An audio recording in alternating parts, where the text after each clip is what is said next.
Pada tanggal 18 Juni di tahun 1978, ada seorang laki-laki bernama Jeffrey Dahmer. Saat itu usianya baru menjelang 20-an. Ia membunuh seorang pria bernama Stephen Mark Hicks yang usianya menjelang 19 tahun. Stephen diberi tumpangan oleh Jeff dari konser rock di Cape Wallet Park, Ohio, sebelum ditawarkan untuk mampir sebentar di rumahnya yang sedang kosong untuk minum bir. Perlu diketahui kalau Jeff telah mengidentifikasi dirinya seorang gay. Dia juga sadar kalau Stephen adalah seorang hetero. Jadi, karena yakin ajakan berhubungan seksualnya akan ditolak, Jeff memilih jalan kekerasan dan pembunuhan. Dia memukul Stephen menggunakan dumbbell seberat 4,5 kg dari belakang sebanyak 2 kali hingga pingsan dan mencekiknya hingga tewas menggunakan dumbbell yang sama. Setelah itu, Jeffrey menelanjangi mayatnya untuk dilecehkan secara seksual dan melakukan masturbasi di atas mayatnya. Jasadnya yang dia simpan sementara di ruang bawah tanah kemudian dimutilasi di hari berikutnya. Sisa-sisanya dikubur di lubang dangkal yang Jeff buat di halaman belakang rumahnya. Dia menunggu selama beberapa minggu untuk menggali sisa-sisa mayat yang telah membusuk tersebut dan mengupas daging dari tulangnya. Dagingnya dilarutkan menggunakan larutan asam yang dia miliki di gudang belakang rumah, di mana Jeff biasa bereksperimen dengan mayat-mayat hewan yang dia temukan. Setelah daging-daging itu larut, Jeff membuangnya ke toilet.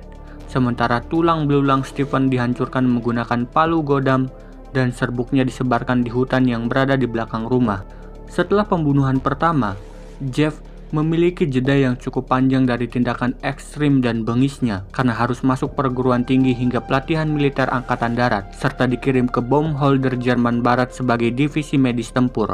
Setelah dia dipecat secara terhormat dari militer karena perilaku buruknya, Jeff baru kembali ke Ohio, tinggal bersama ayah dan ibu tirinya. Di bulan Desember 1981, akibat sering menunjukkan perilaku buruk dan bermasalah di lingkungan karena kecanduan alkohol, Jeff dikirim tinggal bersama neneknya di West Allis, Wisconsin. Pembunuhan lainnya baru dilakukan di wilayah ini. Lalu, di tanggal 20 November di tahun 1987, Jeff membunuh pria yang dia temui di bargai bernama Stephen Taumi di Ambassador Hotel di Milwaukee. Jeff mengaku ia tidak berniat membunuhnya secara sadar, tapi Taumi tewas dengan dada yang hancur penuh memar kehitaman dan kebiruan. Darah masih merembes di sudut bibirnya. Sementara itu, tangan dan lengan Jeff menunjukkan memar yang kurang lebih sama. Tubuh Taumi dibawa ke rumah neneknya menggunakan koper besar untuk dimutilasi. Kepalanya yang dipenggal disimpan oleh Jeff dengan dibungkus oleh selimut yang akan digunakan sebagai bahan masturbasi. Berusaha diawetkan dalam campuran Soilex atau semacam deterjen industri dan dicampur pemutih. Namun, eksperimennya ini tidak begitu berhasil. Tengkorak Taumi yang telah direndam menjadi terlalu rapuh, dan akhirnya Jeff terpaksa menghancurkannya dan membuangnya ke tempat sampah. Lalu, di tanggal 20 Januari 1988, korban ketiga Jeff diketahui sebagai gigolo yang baru berusia 14 tahun dengan nama James Doug Stator. Ketika merayunya untuk ikut pulang ke rumah sang nenek, Jeff mengiming-imingi bayaran sebesar $50 untuk berpose telanjang. Namun, tidak lama setelah James berada di rumah nenek Jeff dan berhubungan seksual, dia dibawa ke ruang bawah tanah di mana Jeff membius dan mencekiknya hingga tewas. Tubuhnya dibiarkan berada di sana selama seminggu, membusuk, sebelum Jeff kembali untuk memotong-motong tubuhnya dengan cara yang sama yang dilakukannya pada Taumi. Tengkoraknya juga sempat berupaya diawetkan, namun gagal, dan Jeff lagi-lagi menghancurkannya menjadi bubuk sebelum dibuang. 24 Maret 1988, Jeff membawa pria biseksual berusia 22 tahun bernama Richard Guerrero yang dia temui di luar bargai The Phoenix.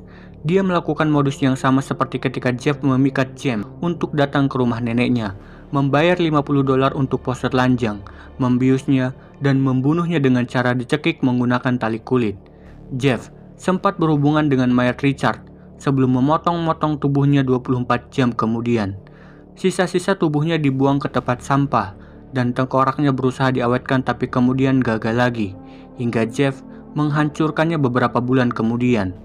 Di tanggal 25 Maret 1989, Jeff membunuh korban kelima bernama Anthony Shears yang berusia 24 tahun yang dia temui di bargai.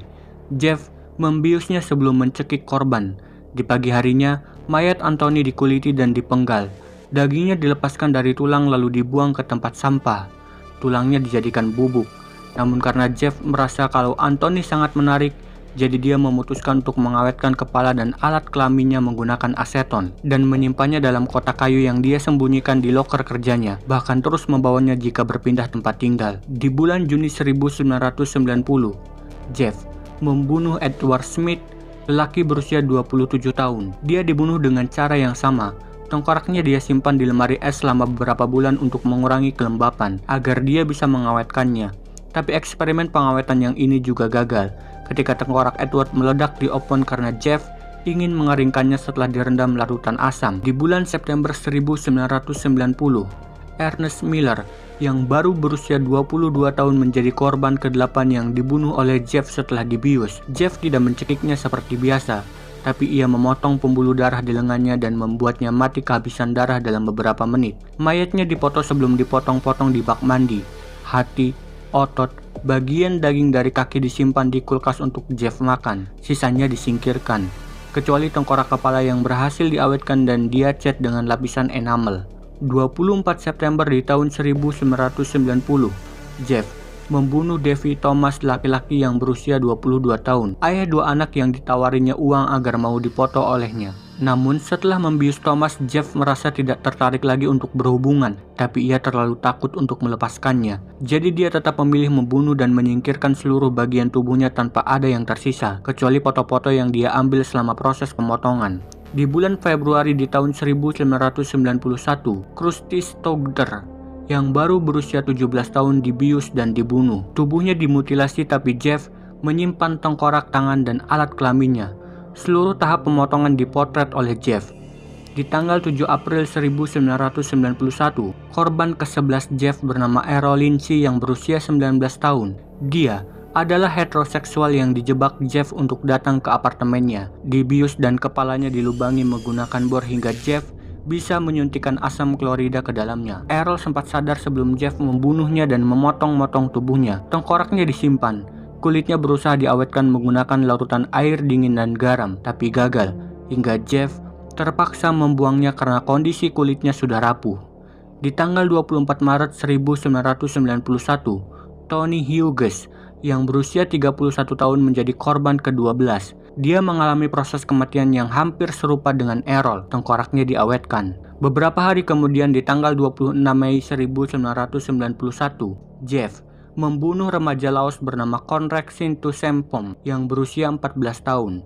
Dia dibius dan menerima suntikan asam klorida di kepalanya. Meski sempat berhasil kabur dan meminta pertolongan, tapi Jeff berhasil membawanya lagi ke apartemen dan lolos dari kecurigaan petugas setelah mengatakan kalau Conrad adalah pacarnya. Setelah itu, dia membunuh bocah malang itu, memotong-motongnya dan mengawetkan tengkoraknya. Di tanggal 30 Juni 1991, korban ke-14 adalah pria berusia 22 tahun bernama Matt Turner. Dia dibius, dicekik, dan dipotong-potong.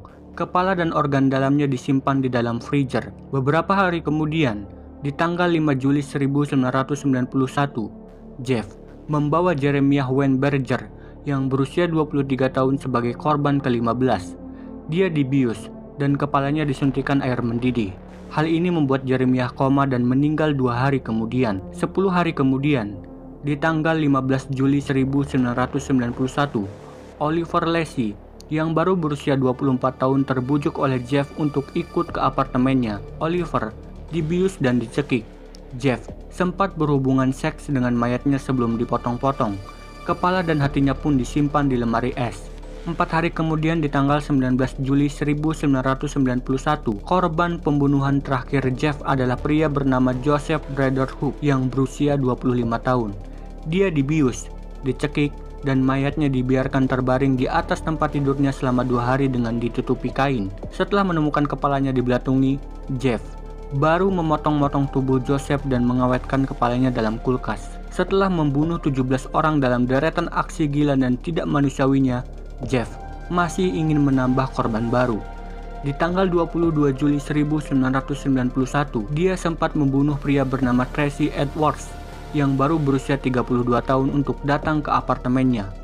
Namun, Edwards cukup cerdik dan teliti. Dia yang mencium bau busuk dan menemukan beberapa kotak asam klorida di lantai mulai merasa waspada. Sekali kelengahannya membuat Jeff berhasil memborgol tangannya, tapi dia masih tetap waspada dalam tingkat tinggi. Ketika Edwards diajak masuk ke kamar untuk berfoto, dia menemukan drum besar berwarna biru yang dia yakini kalau busuk berasal dari sana. Edwards, yang kemudian diancam menggunakan pisau oleh Jeff, tetap berusaha tenang.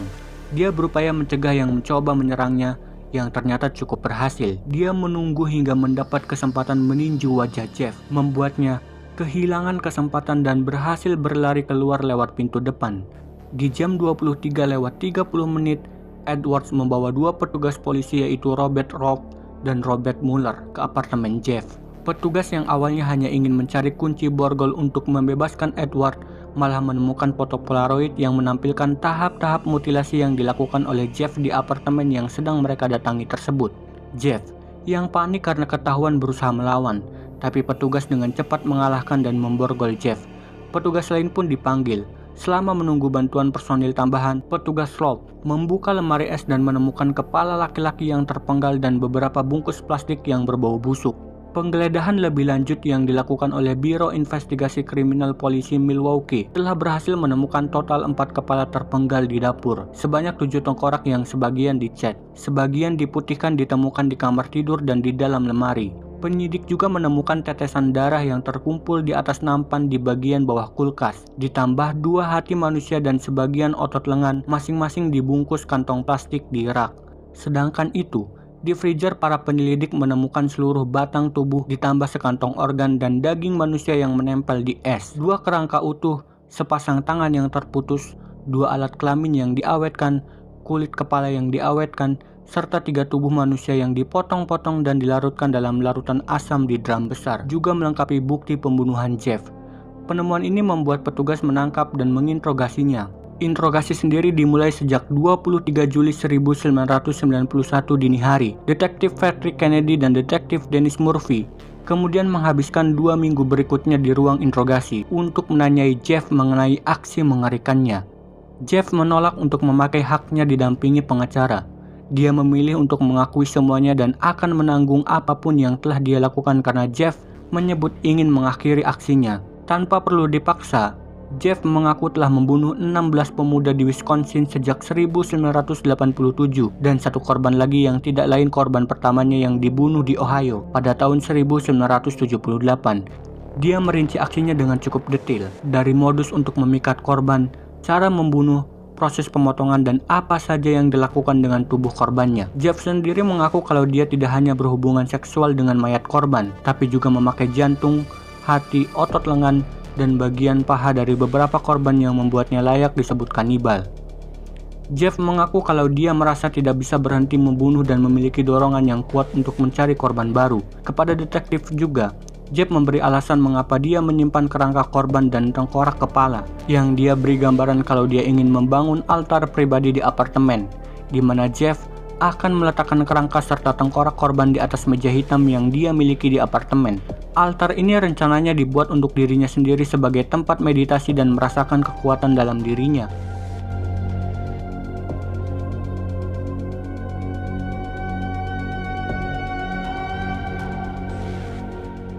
Jeffrey Dahmer, ia lahir pada tanggal 21 Mei 1960 di Milwaukee, Wisconsin dari pasangan Josie Aynette dan Lionel Herbert Dahmer dengan nama Jeffrey Lionel Dahmer.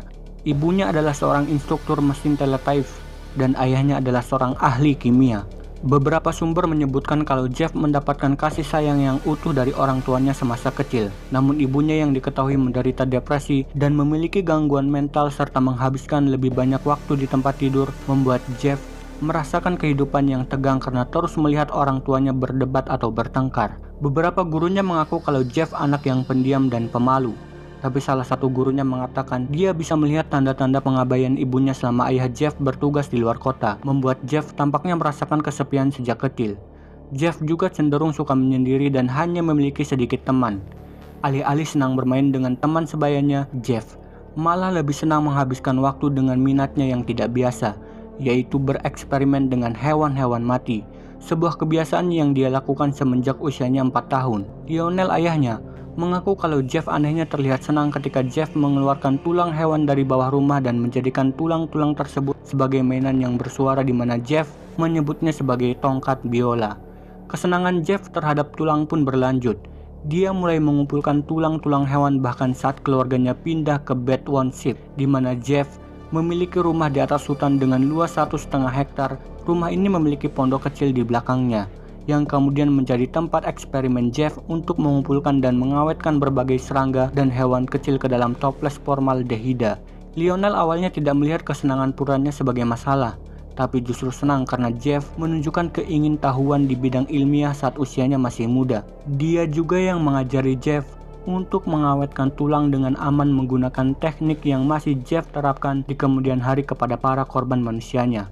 Perilaku dan upaya pertama penyerangan Jeff diakui saat Jeff masih remaja dan mengidentifikasi dirinya sebagai seorang gay. Dia berniat menyerang seorang pelari yang sedang lewat di depan rumahnya untuk membuatnya tunduk dan mau berhubungan seksual dengannya. Saat itu juga Jeff diketahui telah menjadi seorang pecandu alkohol berat dan menghabiskan banyak waktunya untuk mabuk. Kebiasaan mabuk inilah yang membuat studi dan membuat karir Jeff sangat kacau di banyak bidang yang telah dia coba, membuatnya terjebak dalam pikiran kegagalan, kesepian, dan perasaan tidak berguna sebagai manusia. Pada akhir putusan pengadilan, membuat Jeff dikenai 15 tuduhan pembunuhan dan dinyatakan secara hukum melakukan tindakannya dengan keadaan waras, meski dia sempat didiagnosis memiliki gangguan kepribadian ambang, gangguan kepribadian skizotifal, dan gangguan psikotik. Dengan ini Jeff mendapat hukuman 15 kali penjara seumur hidup dengan total kurungan selama 957 tahun. Karena hukuman mati sudah tidak diberlakukan saat itu, Jeff menerimanya dengan rela dan bahkan mengaku menyesali semua perbuatannya. Jeff mengatakan kalau dia juga telah mengharumkan kematiannya sendiri untuk menebus kesalahannya. Jeff kemudian dipindahkan ke lembaga pemasyarakatan Columbia, di mana dia menghabiskan 1 tahun pertamanya di sel isolasi karena petugas khawatir akan keselamatan fisiknya jika dia berinteraksi dengan sesama narapidana. Di tahun berikutnya, Jeff baru dipindahkan ke unit biasa dan diberi tugas keseharian untuk membersihkan toilet selama 2 jam setiap hari dan membersihkan ruang-ruang tertentu. Di tanggal 3 Juli 1994, terjadi percobaan pembunuhan terhadap Jeff yang dilakukan sesama narapidana, Osvaldo Derati, di mana dia berusaha menggorok leher Jeff menggunakan pisau cukur yang dia tancapkan di sikat gigi. Aksinya dilakukan saat Jeff sedang duduk di kapel penjara setelah kebaktian gereja selesai. Namun Jeff selamat karena hanya menerima luka ringan dalam insiden ini. Kematian yang selama ini diharapkannya justru baru terjadi di tanggal 28 November di tahun 1994 ketika dia ditugaskan bersama narapidana Jess Anderson dan Christopher Skiver untuk membersihkan ruang gym penjara. Mereka melakukan kegiatan tanpa pengawasan selama 20 menit. Hingga sekitar jam 8:10 pagi, Jeff ditemukan di lantai kamar mandi gym dengan luka parah di kepala dan wajah akibat pukulan tongkat besi dan benturan ke dinding. Dia sempat dilarikan ke rumah sakit karena saat ditemukan Jeff masih hidup, tapi 1 jam kemudian nyawanya dinyatakan hilang. Narapidana lain yang bertugas dengannya yaitu Jess Anderson juga meninggal 2 hari kemudian karena luka-luka yang sama. Pelaku kejadian ini tidak lain adalah Christopher Skiver yang juga narapidana pembunuhan.